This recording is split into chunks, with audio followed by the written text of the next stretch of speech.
ব্রিজের তলা থেকে আপনারা দেখুন কিভাবে ধোঁয়া বেরোচ্ছে এবং দুটো বিষয়, এই আগুন মোটামুটি নিয়ন্ত্রণে আনার পর দুটো বিষয়ে যে কত মানুষের ক্ষয়ক্ষতি হয়ে গেল।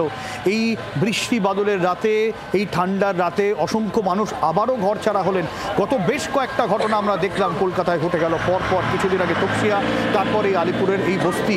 এবং আরেকটি গুরুত্বপূর্ণ বিষয় যে এই ব্রিজ প্রায় মিনিট 40 ধরে একেবারে তাওয়ার মতো আগুনকে সামলালো।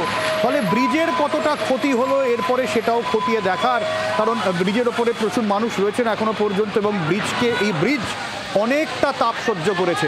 এবং আমরা দেখছি নিচে সেই ছবি দেখছি, এখনো পর্যন্ত আগুন মোটামুটি নিয়ন্ত্রণে।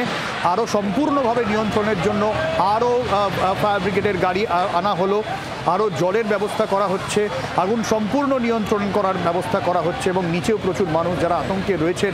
তবে আগুন ছড়িয়ে পড়েনি পাশের বিল্ডিংয়ে বা একদম হাসপাতাল সংলগ্ন জায়গায়, যেভাবে আগুন ছড়িয়ে পড়েছিল ভয়ঙ্কর পরিস্থিতি তৈরি হয়েছিল কিছুক্ষণ আগে। এবং একযোগে এক রুদ্ধশ্বাস লড়াই আমরা জি 24 ঘন্টায় টানা দেখলাম এবং সেই রুদ্ধশ্বাস লড়াইয়ের একেবারে শেষ অঙ্কে রয়েছে আমরা।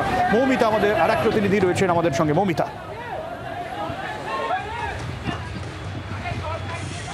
দেখতে পাচ্ছ আরো একটি ফায়ার টেন্ডার, সেটা কিন্তু এসছে, পাশাপাশি সেনার গাড়ি, আমার সহকর্মী তুলে ধরছে সেই ছবি।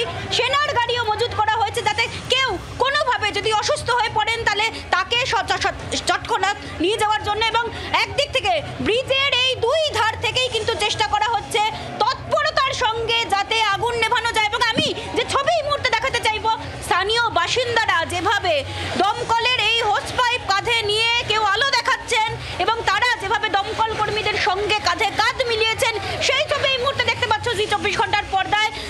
সাধারণ মানুষ যারা দুর্গাপুর ব্রিজ সংলগ্ন এই এলাকায় থাকেন, তারা যেভাবে কাজ করছেন রুদ্ধশ্বাস লড়াই এবং সবাই মিলিয়ে এই কাজ করায়, যেটা মনে করা হচ্ছে, যেটা মন্ত্রী অরূপ বিশ্বাস কিছুক্ষণ আগে জানালেন, স্থানীয় বিধায়ক তিনি জানালেন আর কিছুক্ষণের অপেক্ষা আগুন কিন্তু সম্পূর্ণ নিয়ন্ত্রণে চলে আসবে। এবং সেই ছবি আরও একবার দেখাতে চাইবো, যেখানে দেখা যাচ্ছে যুদ্ধকালীন তৎপরতায় যেভাবে কাজ হচ্ছে, স্থানীয় বাসিন্দারা যেভাবে হাত মিলিয়েছেন ব্রিজের ওপর থেকে, তারা ইনস্ট্রাকশনস দিচ্ছেন, তারা দেখছেন এবং যেভাবে করছেন।